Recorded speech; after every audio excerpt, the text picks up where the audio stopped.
I would like to ask you, there is a lot of, I can't remember the exact statistics, but the out of school children in Nigeria, 20 million. 22 million.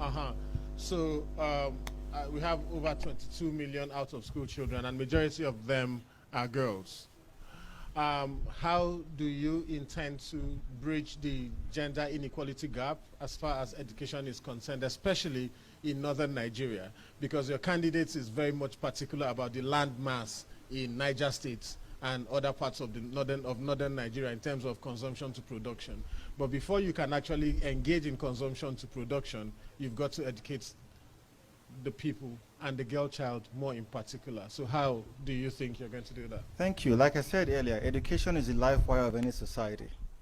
And any society that has developed through the ages have had to focus on education. Peter Obi is particular about the girl child education for several reasons. One, when you educate a girl to the point of secondary education, the propensity for her to have children before the age of 16 is, if not eliminated, is very reduced. Northern Nigeria has suffered. Northern Nigeria has suffered, poor education and increased infant mortality and maternal mortality because of the lack of education for the girl child. Girls who get educated, one, have a reduced capacity to have multiple children. They would rather have a few children they can take care of. So what's the plan? There are no colleges of education specifically for girls. The few secondary schools in northern Nigeria, specifically for girls, have had to close shop because of the insecurities in the northeast, in the northwest, and even in north central, where we're having, even 2 years after, girls who were adopted from their schools are still in captivity. So there must be a concerted effort to improve girl child education. That snowballs into women empowerment. It's a shame that when we see women be empowered, we're talking about giving them 5,000 naira or giving them wrappers, and we call that women empowerment. How can it be when we have women who are almost 50% of our population, who should contribute at least 50% to our GDP, while empowering them with 5,000 naira wrappers? These are women who should be programmers. These are women who should be engineers. These are women who should be lawyers. That's the plan of Peter Obi, and he did it as governor.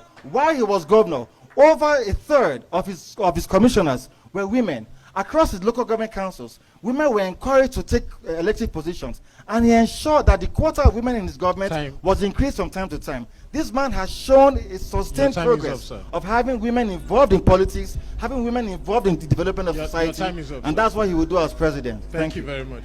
PDP. One of the... Thank you. If I can go next.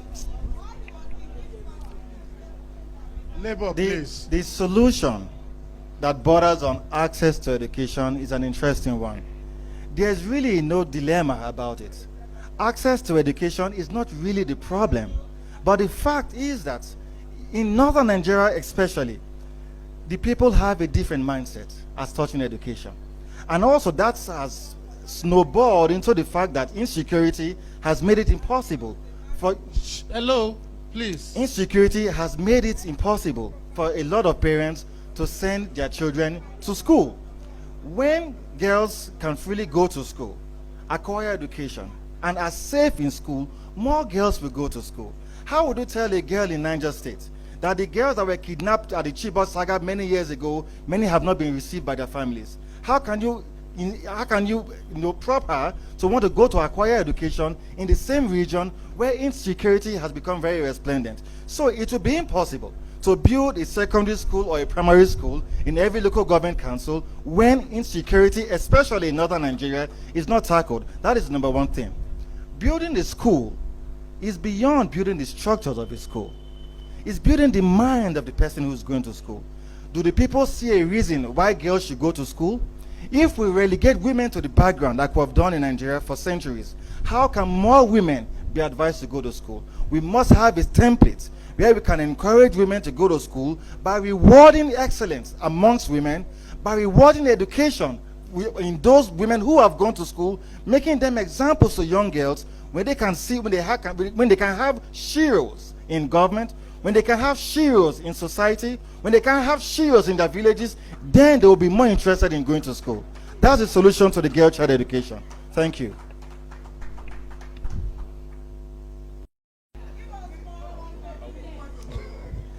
Thank you. I'd love to respond. I'd like to go. Thank Okay. you. How can it be that the APC's spokesman is telling us about health when in 8 years our president still goes to the UK for routine medical attention? This is not to cure sickness. This is not to cure HIV. This is routine medical attention. When we've budgeted billions to the health system, when we have budgeted millions to the Aso Rock Clinic, is it not shameful that even the candidate he speaks for goes to London still with all the hospitals in Lagos, since he recreated Lagos, but he forgot that one day he will fall sick or he will need health care, that he goes to the UK? What do we intend to do? We have to stop public office holders from seeking medical attention outside of Nigeria. That is what Obi is for. Peter Obi hardly falls ill, and records have shown that should he fall ill, he relies on medical attention in Nigeria. It is shameful that we have, the PDP candidates, who many describe as the Olympic presidential candidate, who comes in every 4 years to tell us what he has to do about healthcare, still goes to Dubai to get medical attention. They cannot give what they don't have. They have not proven. Hello, please. Why, please?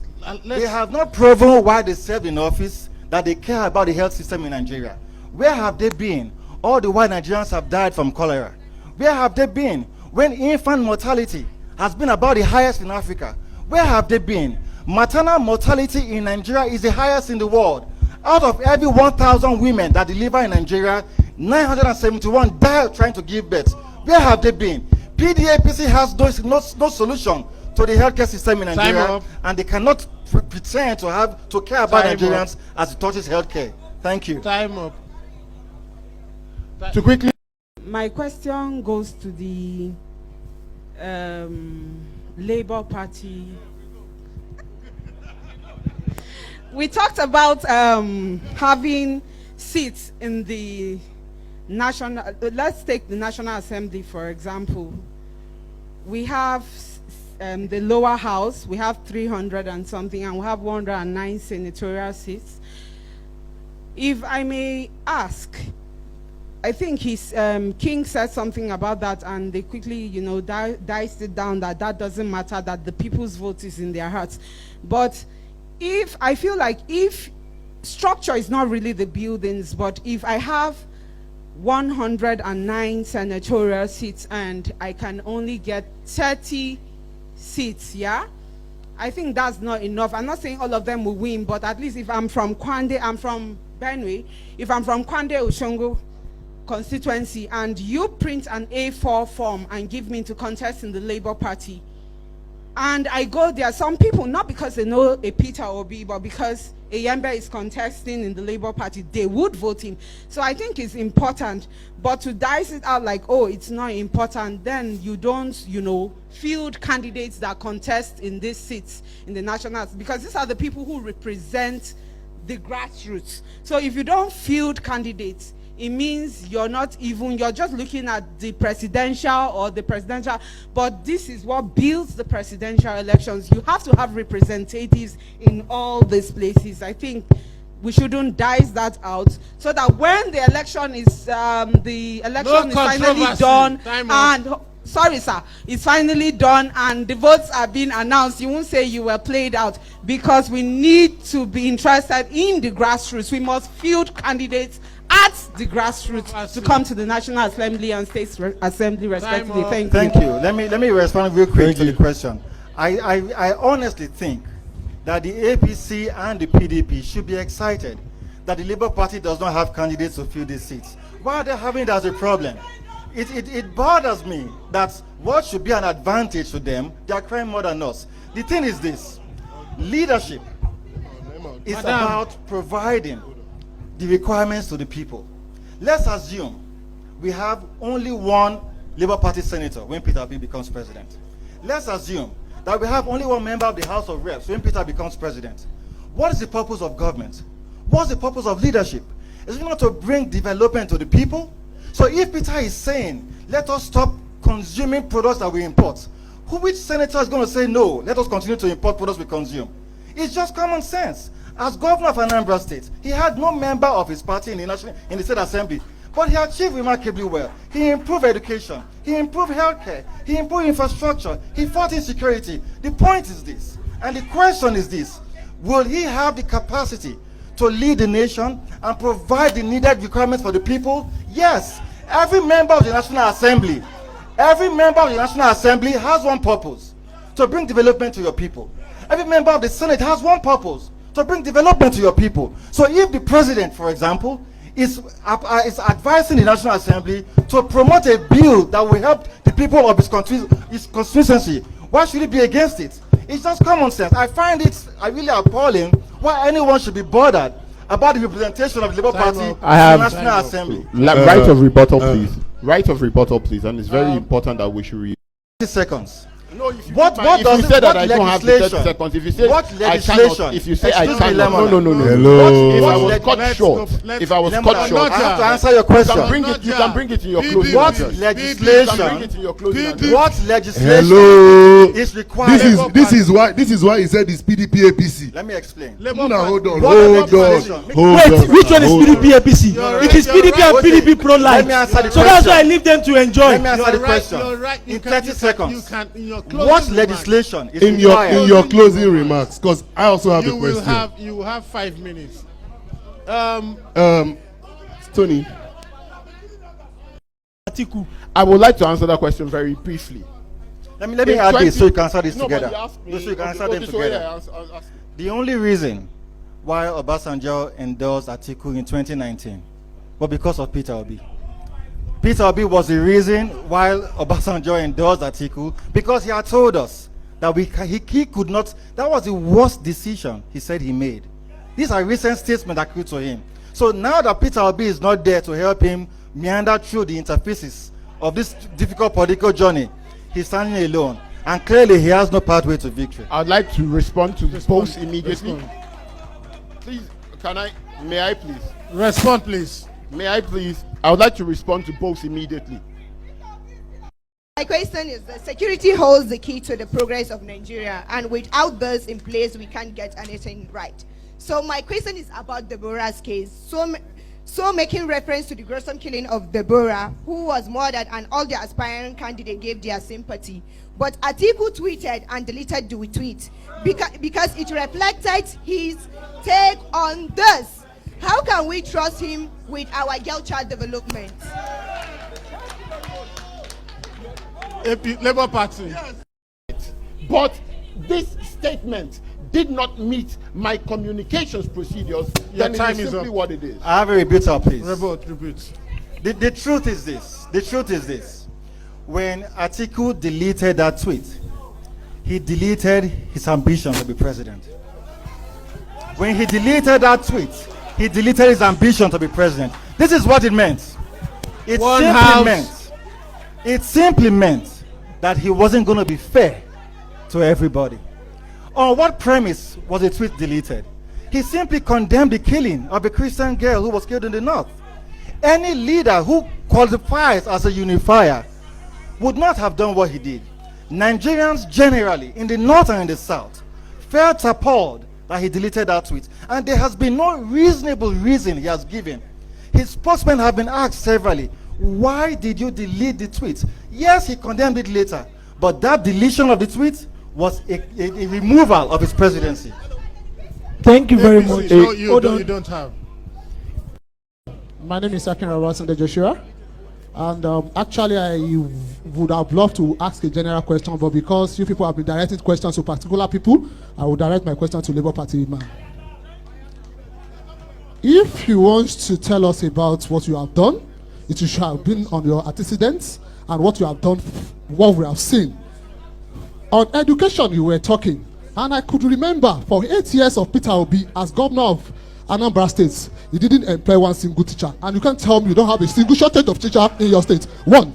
Number two, as a governor, you are talking that he said he doesn't go abroad to receive health, but I can remember that for 8 months in your state, doctors were on strike for 8 months, and you are coming to become a president of our nation. And the third one, sir. You see, I don't want us to, like I said, I don't want to attack, I don't want to ask a personal question. Your question, please, straight to the point. I said Okay, already. then. My first question is, why would you I got employ the a teacher? question. You wanted to. You're telling me I about got the education. question, sir. I got Okay, it. God bless you. Can I answer? Yes, Thank you. answer that. Just. It is on record that Peter Obi moved education in his state from number 26 to number 1. Anybody till today, Anambra State is still number 1 in GC and NECO. That was a foundation laid by Peter Obi. And my friend is asking that he didn't employ any teacher. That is not true. But let us assume it is true. If he did not employ any teacher, and yet in 4 years, he moved education in his state from 26 to number 1, he must be a genius to have used the available teachers, to have trained them, to have equipped the schools, to move it to where he did. Then talking about healthcare, it is true that Peter Obi doesn't go abroad for medical attention. Doctors were on strike for 8 months in his state when he became governor. What was the resultant effect? When Peter Obi was leaving as governor, he had built hospitals. He got the Bill Gates Prize for Health. Which governor in Nigeria got the Bill Gates Prize for Health after 8 years? I would like Nobody to respond. but Peter Obi. I'd like to respond. Thank you. I'd like to respond. I'd like to respond very quickly. At this point, we are giving you 3 minutes each for your closing remarks, and then we can wrap up the entire session. So your closing remarks, 3 minutes each. The things you've been trying to say, you can say them, and there is no right of rebuttal in this instance. Thank you very much. Thank you. Nigerians, there's a chance for us in 2023 to rewrite the wrongs in our society. INEC has told us that there are 70 million registered voters below 50. That means we have the capacity to change our government. We have the capacity to build our lives. We have the capacity to rebuild our society. It is okay for us to be members of different political parties. There's nothing wrong with that. But at this juncture, we must have a unanimity of purpose. Let us pull in one direction. Let us pull in one direction like they did in Zambia, that beautiful country of Hastings Kamuzu Banda. The young people pulled in one direction and effected a change. Let us pull in one direction like they did in Botswana, that beautiful country of Sasere Sekama. The young people pulled in one direction for a change. Let's pull in one direction like they did in Angola, that beautiful country of Agostino Neto. The young people pulled in one direction. Let's pull in one direction like they did in Kenya, that beautiful country of Jomo Kenyatta.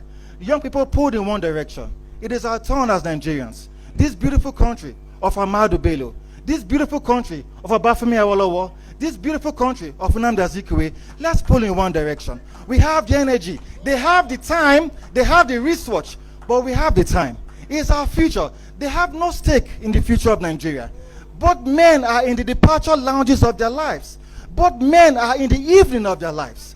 They don't have a stake in the future of Nigeria, but Peter has a stake. Whether you support the APC or the PDP is fine, but this is about you. This is about your children. This is about their future. Let's pull in one direction and make Nigeria greater. Thank you.